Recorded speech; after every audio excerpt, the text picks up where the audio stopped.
देखा लोग भाई लोग इ धरती पर कुछ ऐसा आदमी बारन जौन आदमी ना हवन कुत्ता हवन डॉग रियली में कहता नहीं भाई लोग। पहले तू लोग गाने में सुना लोग ना सुन रे पवन सिंह हई ते छक्का तोरा के गोली मारब पक्का।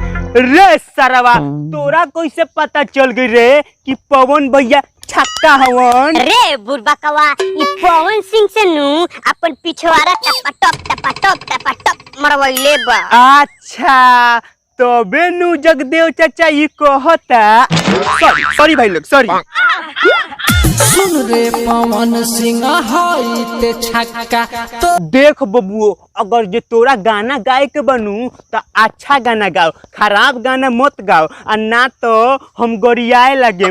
अभी ते जानत नहीं खीस हम गाड़ी देवे में पीएचडी पढ़ाई कैले बनी। जब गरियाए लगे नू तो ते कहबे ए बाबू ए माई हमके बचा लना हो हमरा के गरियावता।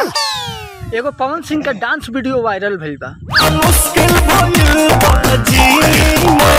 कि ओकरा लागो कि ना हम डांस नहीं करत, हम अब पगला गइल बनी भोजपुरी इंडस्ट्री में।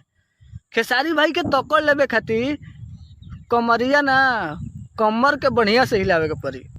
आई साला मऊ केंगा डांस कैले बा तनी देख ले लो। एकरा के जब हम देखे नी नू तो मन तो कोयला कि ईटा से अपने कपड़वा फोड़ ली ना भाई लोग। अभी तो ई पवन सिंह के कैले से बुराई आ तनी हई वीडियो देखा लोग। साला खेसरिया को गोली मार देना चाहिए बीच चौराहे पे खड़ा करा के। अब जान जा लोग भाई लोग कि एकनी के कितना गाड़ी में दम हो गइल बा कि सीधे गोली मारे के बात करता रंसन। आज जेल होई कल बेल होई परसों से रूहे खेल होई। साला खेसरिया को गोली मार देना चाहिए बीच चौराहे पे खड़ा करा के। ए भाई लोग का जाने एकर बाप बंदूक देखले होई कि ना आ ई सरवा गोली मारे के बात करता। सुन रे पवन सिंह हई ते छक्का तोरा के गोली मारब पक्का। ढेर सारा कोनो बकचोद आदमी गोली मारे के बात करे लागल रे। कम से कम एकरा के आके समझावसन कि गोली मारला पनु उम्र के सजा होला, फांसी हो जाला ना तो जेल में खिचड़ी खियावत देवा के सुखा दियन सन ओकरा बाद हड्डी हो जइबो।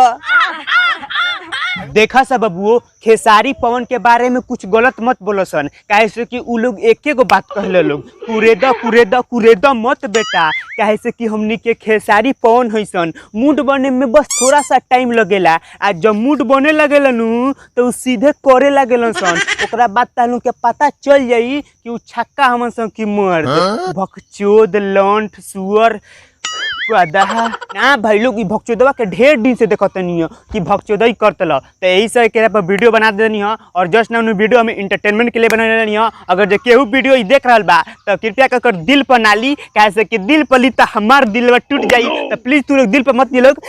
तो मिलते नहीं नेक्स्ट वीडियो, तब तक के लिए हंस मत यार, हम हंसते बानी। Bye by.